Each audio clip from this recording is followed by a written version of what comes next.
Alvin and Cindy have 6 children who have either been through or are currently still in their teenage years, so they're well qualified to talk about teenage experience. Alvin was just saying to us that 5 of them are girls and 1 is a boy. That adds up to 6, so that's sort of good. Yeah, and so there's way too much emotion in his family, he reckons. 3 of the children are married and 3 others are in relationships. So they've had a lot of experience there as well. They have 5.8 grandchildren. You can explain that later if you like. And Cindy has an amazing hobby, and her hobby is to collect teenagers and young adults. And so right now they have 8 young people at home with them. So welcome to Cindy and Alvin. Good to have you here. Thanks for that. Yes, we've got a pretty big bubble at the moment, that's for sure. Although that sort of thing's just been relaxed somewhat, but at the moment we've managed to shoo all of the teenagers out of the room here because we might have to talk about some of them a bit later on, you know. But yeah, so yeah, it's good to be here, Robert. It really is. Pretty good summation. Thanks. Cool. Anything else you want to add to that? Oh, well, over the last 4 or 5 weeks, is it? 5 weeks, we've had a pretty interesting time overall. It's been not so hard, I guess, with us because our bubble's reasonably big. It expands over a couple of different places, so we often go over to Salmon Nets.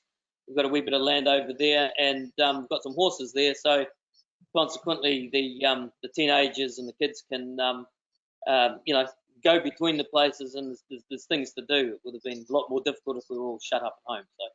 So just in passing, 3 of the 6 teenagers or 6 young people we have in the house, there's 3 relationships amongst that the 8 we've got. So 3 relationships, and that keeps us busy as well.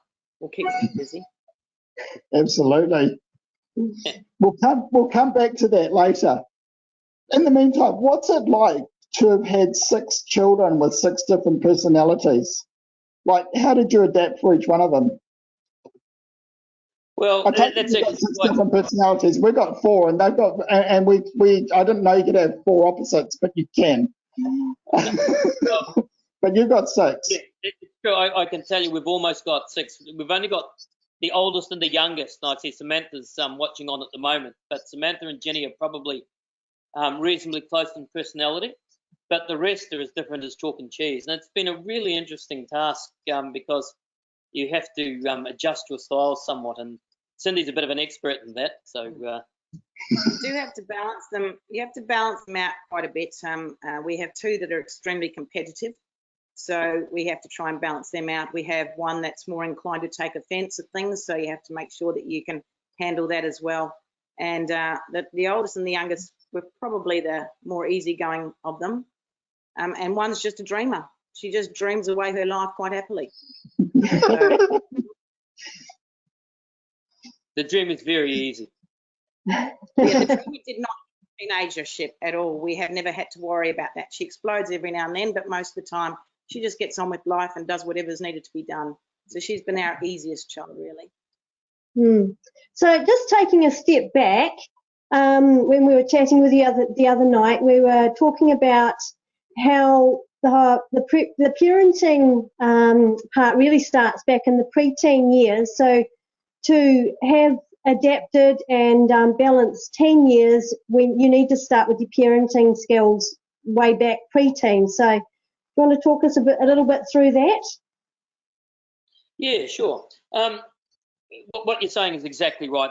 As you said, that's what we talked about. But right from an early stage to us anyway, and what seems to have worked for us pretty well is we set, you know, reasonable boundaries on the kids. They know pretty much what they could do and what they couldn't. And we also made the meeting very much a part of our lives. So if you want to bring your kids up, you know, to love God, then you have to show that God's important in your own life. You know what I mean? And so we attended, you know, attendance to meetings and Bible classes and Bible camps and things, which we'll talk about a bit about later on, it was very important, wouldn't you say?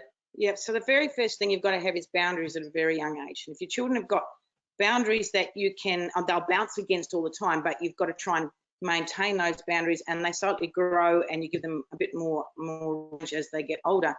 But through that, you're also asking them to respect you. You want them to respect you because it's the respect they have for you and the respect they have for God that's going to carry them through the difficult teenage years. So the more respect they have for you and the more respect they have for God, the less likely they are to stray completely, hopefully. I mean, you can't guarantee anything, but that's what you're aiming for. So they don't want to go off the rails because they respect mum and dad and they respect God, and so they don't want to look bad. They don't want to do the wrong thing.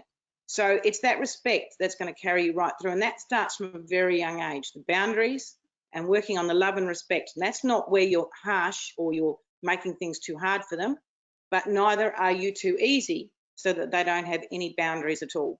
You've got to have that balance. So that's what's worked for us. Yeah, so say you got 10-year-olds and you got lots of girls. So say you got 10-year-old girls. What sort of boundaries would you put for, what sort of boundaries would you place for a 10-year-old girl? You know, as you're heading into those teenage years, you know, you're heading into all the changes from 10 years old. For me, a lot of it would be around respect, I think, for listening to you, being a part of the family, doing the chores that they need to do, starting to advance into more things that they can do to help around the family, but all the way through, hopefully, working on how they talk to you and how they act around you so that they're listening to you and they're respecting what you're saying. And you will always have bouncing against that. They're always going to push at you to not do that, but you've got to try and maintain that respect. You aren't going to be their friend. You're going to be their mum and their dad. Yep. And that's what you need to maintain. One of our daughters, the one we were talking about that, she was, could be a bit interesting at times. She would, for example, if she wanted to get my attention and I was doing something, she said, Dad, Elvin. And, I'm not Elvin, I'm Dad. So she knew how to get my attention and you know, push boundaries sort of thing, you know. And on another level of that, it was interesting today. I was actually having a conversation with Samantha's midwife because I happened to be over at Samantha's place when her midwife arrived. And she's got a 14-and-a-half-year-old. And she says, I can't get her to do anything. I can't get her to listen. She just does whatever she wants. And my problem is that John, that's her husband, is not on the same page with her. And this is absolutely crucial. You have to be on the same page as parents. I mean, you're not always going to agree, and sometimes you might have arguments about how you're going to end up dealing with the children. But overall, you have to be on the same page with your expectations. And because she wasn't, she had no control of her child. Her child just went to Dad. Go to Dad, yeah. Yeah, they play one off against another. So it's really crucial. So it's really crucial as a husband and wife, or as a father and mother, to have those same values and those same principles for building your kids' lives, so that you're on the same page, and to be communicating and loving each other, so that your kids can't force their way in between and split you apart, really, isn't it? Yeah, that's right. Yeah, very strong. And if they know, you know, they can get something out of Dad that they won't get out of Mum, trust me, they'll try Dad. So even if I don't always agree with what Cindy does, or more to the point, Cindy doesn't agree to what I do, somewhere along the line, make sure that you know, you back up your. There was something that you said just before, I think it was about communication. And so we've talked about boundaries, about respect. Yeah. Part of that young years is actually communicating with your children. It's getting that conversation going all the time. Talk them through things.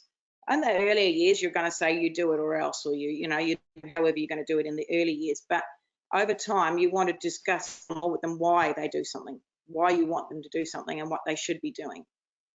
And so you keep that communication all the time, so that over time they'll come to you with their issues or their problems. And I was thinking about it the other day when I was talking to you. I still remember when Richard was at home, our only son, and he was, 15 and 16 years old, 17 and 18 even, and he would sometimes just knock on the bedroom door and walk in and waltz in and sit on the floor and chat for an hour or two. And that often happened in our lives. He would just walk in. The girls would do it automatically. It's kind of expected with the girls, but to have it with the 16, 17-year-old boy was really quite precious. Really enjoyed that. Yeah. And there's actually another thing. Sorry, Robert, if I can just add to that. Yeah, go for it. When you have conversations with your kids, quite often it's fair to say that if you sit somebody down and say, right, I'm going to have a talk with you, blah, blah, blah, the conversation was much. Today I went for a bike ride with Jen, and Jenny's my youngest. She's 18 years old, and we rode for 40 k's. As I get older, you know, my chest slipped a wee bit, and I'm getting the hard word from the doctor because my blood pressure's up a wee bit. So biking seems to be the way to go. So we went for a 40k ride today, and she chatted all the way around. I haven't had such a good conversation with her for probably weeks, you know. So Yep. if you get an opposite, you know, we talked about a, you know, a trip in the car or something like that, you know, something where you can keep your eyes on the road or something like that, and they can just, it's, I'm having a father-daughter conversation with you, or whatever. It's just like It's just a chat. it's just a chat, and it works It's a chat, really, yeah. really well. So you're not sitting across the table from each other, eye to eye, but you're sitting beside each other, doing something together. Yeah. That's the best chats. Yeah. So we're talking about building relationships between the parents and the children. So what are some more keys that you would suggest for building strong relationships? What does it even look like? Well, it's got to be based on trust and respect, I think it'd be fair to say. You know, you want them to trust you. You've got to show that you trust them as well. And respect goes two ways as well, but you're still dad and mum, you know what I mean? It's the communication. Building the strong relationship with them is when it comes to a point where later on in life where they get a partner, like we've got here, we've built the communication and respect enough for them to know that there are certain things that they should do that will help them to get through those months before they get married. When they've got problems at school, you're talking to them about their problems at school, but you're understanding why they have problems.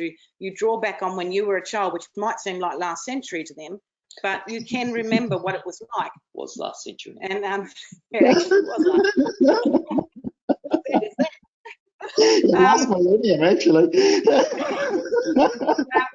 You draw on that, and you remember what it was like for you, and don't brush off their concerns, so that you can build on that relationship, and you can understand, they can understand it, you understand how they feel.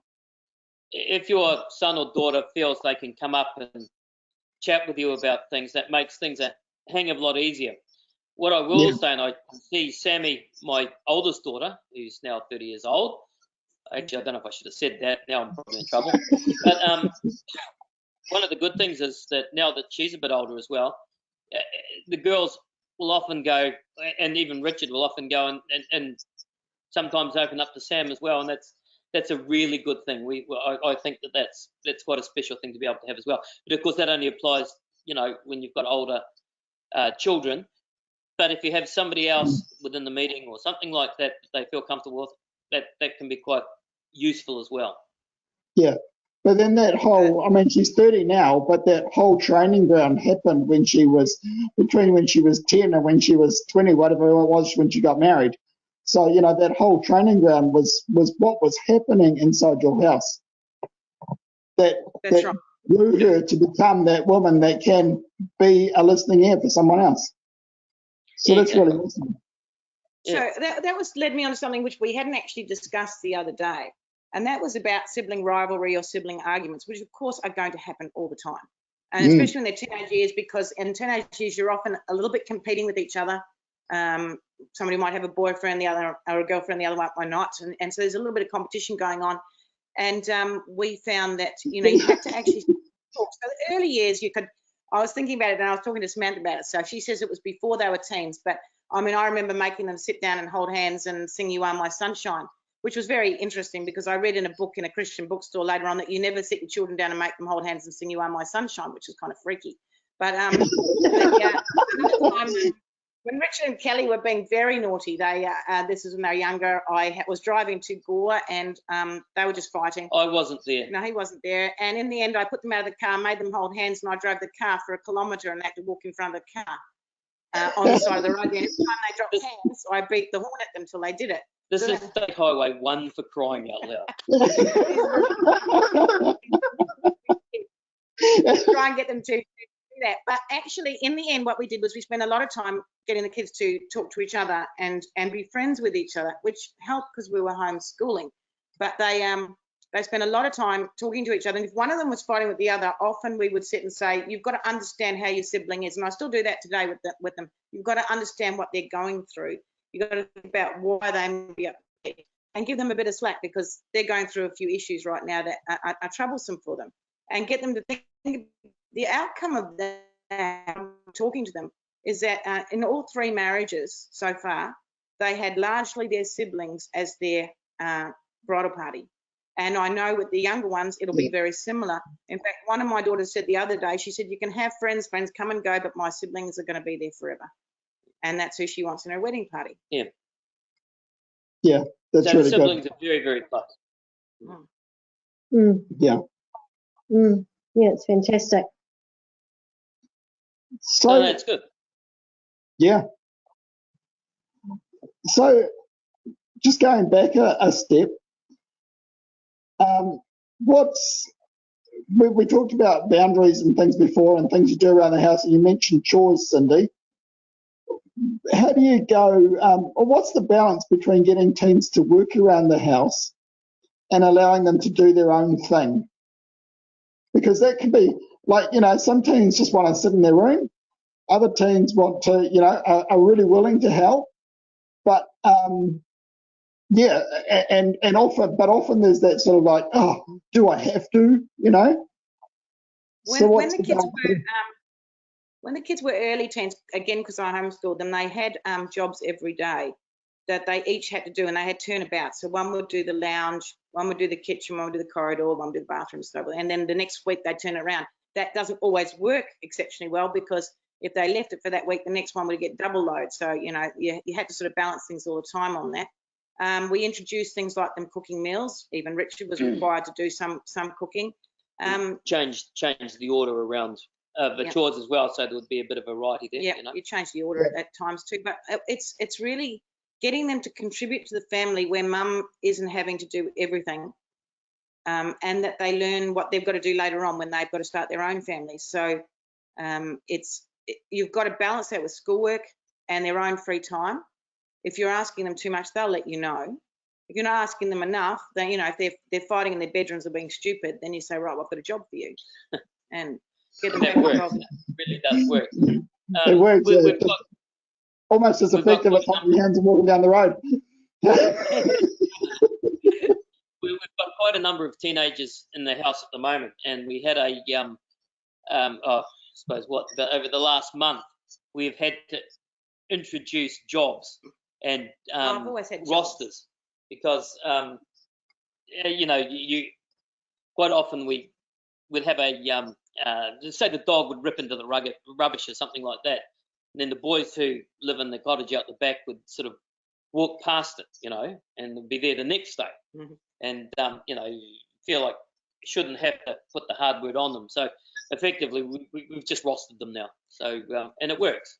Don't be afraid to change your rosters. So I started off with these are going to do this job and these are going to do this job, but because they're doing school and they're doing work and they're doing various other things, that didn't work. So then I tried doing, if everybody contributes for half an hour in the house, that's fine, just half an hour.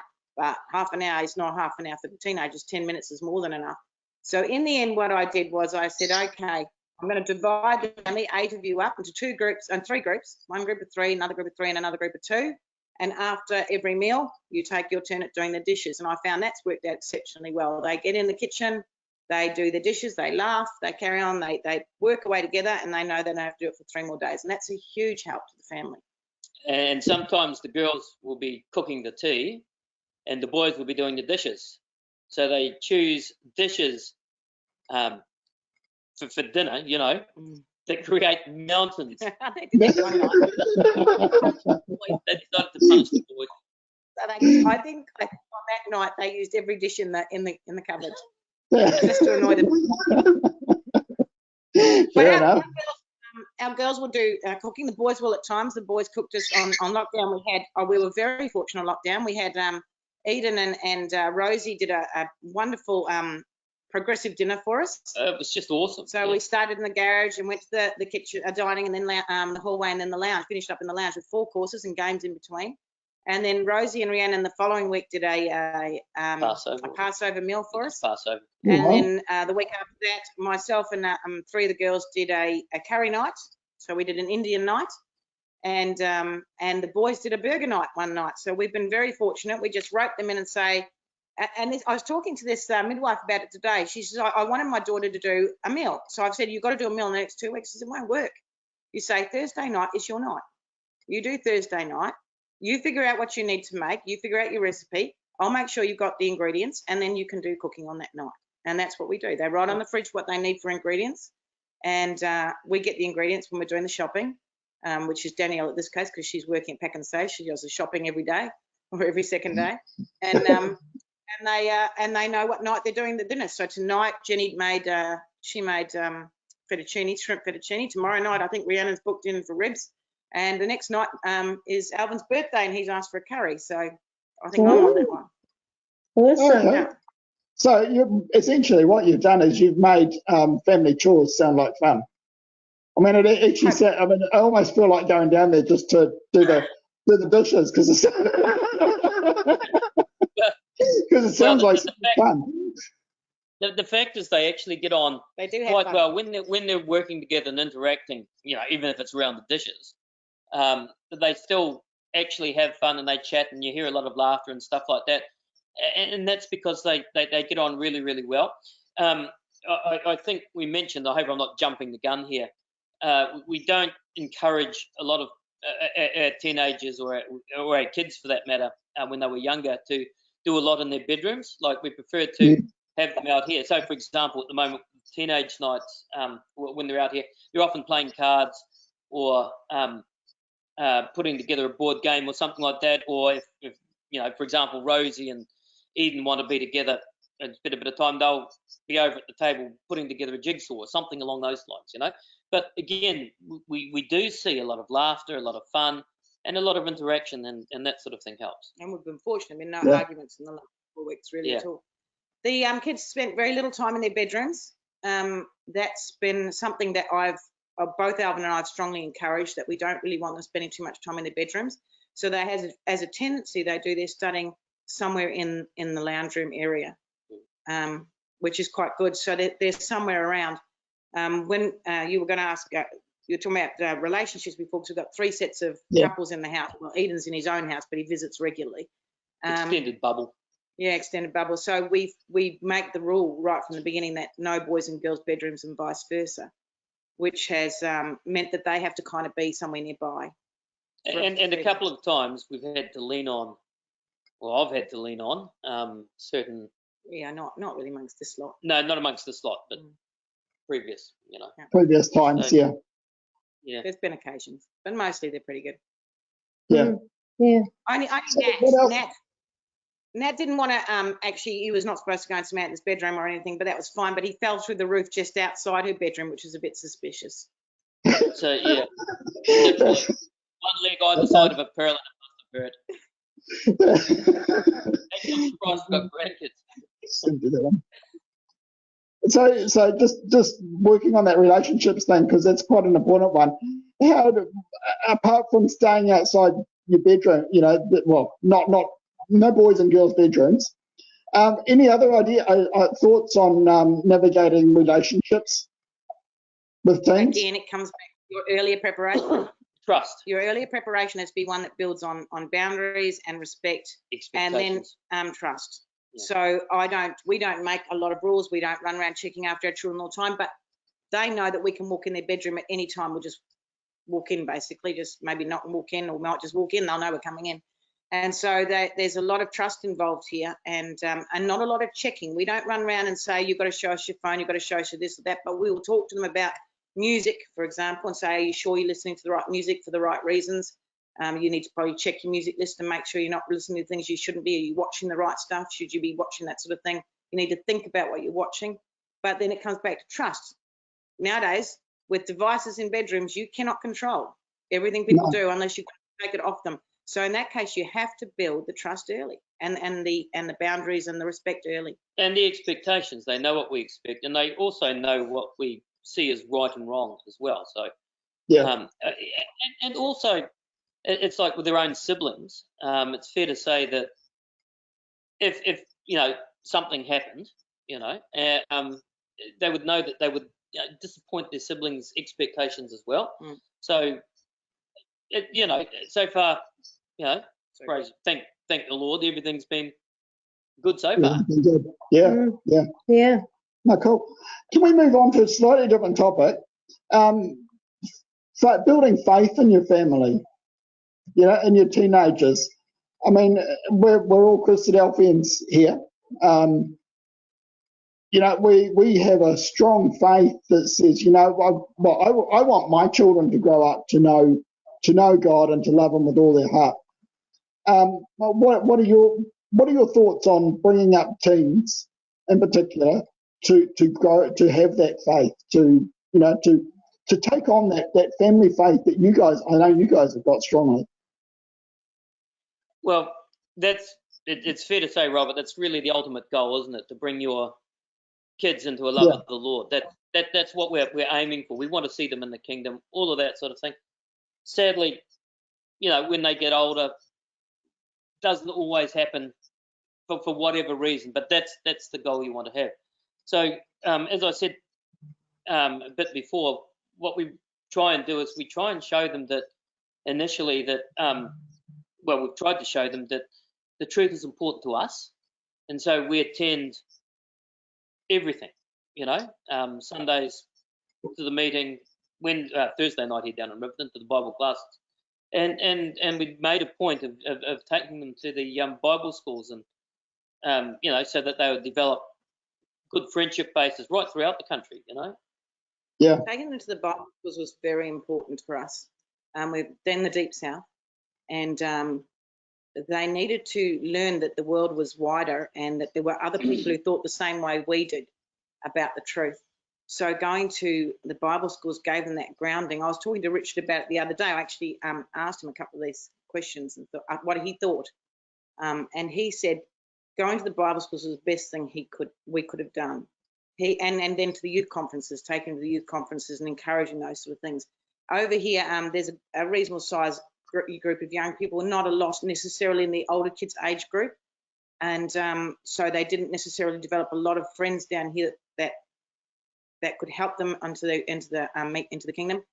So going to the Bible schools was huge. And he said to me that even having 3 or 4 friends, it didn't matter where they were in the world. When they met up at youth conferences or met up at Bible schools, it was like they hadn't seen they'd not had any time away, and it was just brilliant for them. From a faith point of view, there were some small things that we think are fairly important. One is don't allow them to make the choice not to come. Encourage them as much as possible to be there. So homework, well, they're often on their phones, they're often on playing or doing whatever they want to do, and then suddenly they don't want to go to Bible class because they've got homework to do. Well, that's your problem. You have to organise that yourself. You need to be at Bible class. So we tended to Bible class is priority. Pardon? So Bible class is priority then. Bible class was the priority. Meeting was the priority. Sunday school was the priority. Youth group was the priority. Yes, youth circle was the priority. So those were the priorities. One other thing we would never have done ourselves is that we would never use going to an ecclesial event as a punishment. So you can't go because you've been naughty. It's always where you will be going, and we will deal with your naughtiness later on. But that's what we're going to do. So that was huge for us, was the Bible schools. And the other thing that we did all the time was we talked about what we believed, and a lot of that was around critical thinking. So some of you may know that for a while I was very heavily involved with theistic evolution, for example. So I would go through and read up a lot of stuff, and then I would discuss that with the children. I'd say to them, have you read, have you thought, what do you think about this? And so they learned a lot of what I was thinking. Sometimes they'd be interested, sometimes not so interested, but they got to hear it anyway. And And so we would discuss all these things, and I'd ask them what they thought, and To think about it, you know? and to see what they critically could think about stuff Yeah. like that. So they learned to critically think, and then they came to the conclusion often themselves that the Bible made more sense. Yeah. Yeah, and the other thing is developing friendship bases as much as possible in the meeting, if they can. You are who your friends are. This is what I was saying to you the other day. Friendships are really important. If your kids, if all of their friends are at school, and especially if you've got the wrong kind of friends, if they're into drugs and drink and all of that sort of thing, you're going to struggle. You're going to struggle big time. So it's really important as much as possible to try and encourage their friendship bases to stay within the ecclesia if possible. And as we said, especially nowadays with the likes of, all the electronic media communications, Facebook, you name it, it's all there, WhatsApp. They can keep in touch with people fairly easily all over New Zealand that they meet at Bible schools and keep their friendships up that way as well. So we believe that's And as another consideration on that, it's not just about what your friends can do for you. That was hugely on our list as well. It's what you can do for other people. Yeah. So you need to look out for the other younger and older members of the meeting. You need to make sure you talk to whatever age group you can. You need to look out for those who are unsettled or unhappy or feeling out of things, and you need to include them in as much as you possibly can. I mean, that's a learning process, and we don't always get that right. But if thinking about other people, you're not constantly thinking about yourself. Yeah, takes a lot of practice, but yeah, it's just important as having friends, as being a friend. Yeah, definitely. Just recently with all of this, go to meetings / Facebook, Zooms and stuff. different types of things that we've been doing. You'll get into a situation where you've got a lot of young people in our CYC, and it gets a wee bit clicky, that the ones that talk a lot and chat amongst themselves, and then you'll see perhaps the less more introverted types just sit in the background and watch on. And we've said it's quite important to the kids, to teenagers, that to our kids at least, that they try and include or mention or talk to, some of the younger ones, some of the ones that are less likely to, to talk or they're a bit shy to speak into the microphone, sort of thing. Yeah, that's cool. And I hope if there's any teenagers listening, you take note of that. At CYC on Saturday, make sure you talk to people who are looking a little bit left out. Yeah, to make the time and effort. If your kids are thinking about other people and trying to be good friends, then they will be best friends themselves, and they're friends. And the other thing, of course, is you have to be honest with your children. Don't try and make a rosy picture of what the meeting is like or what the world is like, because when they hit bad stuff, they won't cope so well with it. They've got to understand that humans are humans and we all make mistakes. You've got to sympathize when they're going through a bad spot with a friend and then help them through it so that they can come out the other side and still be positive. But you don't whitewash it or try to pretend that the ecclesia world is perfect, because it isn't. Mm. And the fact is that there are also winners and losers in life, Some people are going to appear to do better than other people, and people have different capabilities as well. So you try and bring them up understanding that if you do the best that you can, that's what God wants of you. Yeah. So just before we turn it over to questions, can we touch on briefly on what you've done with your family to encourage enjoyment of Bible reading? Yeah. Oh, we beat them. You asked this one last week. Bible readings are always, if you do it too long with your kids, they'll get bored stiff. You've got to try and balance things the way that you can. And our family here, it's more difficult now. We don't have the ease of young teenagers where they just come home and they do their homework and you can just get on with dinner and do things. And we've got kids that are out working late at night. We've got kids that are out visiting people late at night. We have, into the evening, and people kids that are working at whatever hours or doing study for Polytech. Actually, you should tell that story about when you were young.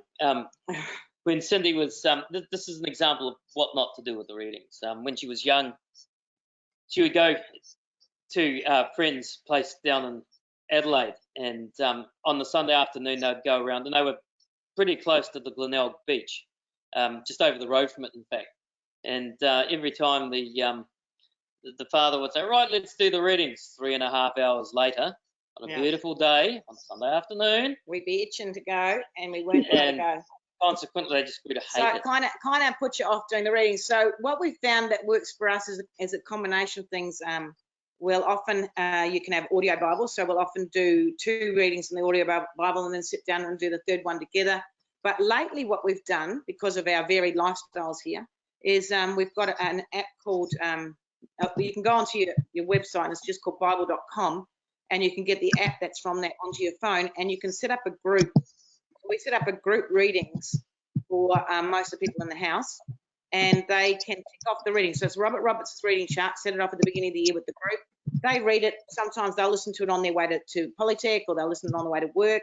They've mostly kept up to it. You can ask questions on the chats as well. You've got a daily chat area for you to write questions or to make comments, so they'll do that as well. Or we might just say, where are you at the readings and what have you got out of the readings, and we'll discuss some of those things. So that's one way we've found that works for us right at this present moment of time. I just put the link up on the chat thing, so if anyone wants to get on there and check that out, it'll be well worthwhile, I think. I had a look at that this afternoon. You can send it through. Thanks, Cindy. Yeah, it's really good. You've got the different versions, and it's all audio. But setting up a group, it's a little finicky in some ways, but it's pretty good to do. It works well. Cool. Oh, thank you so much, both of you.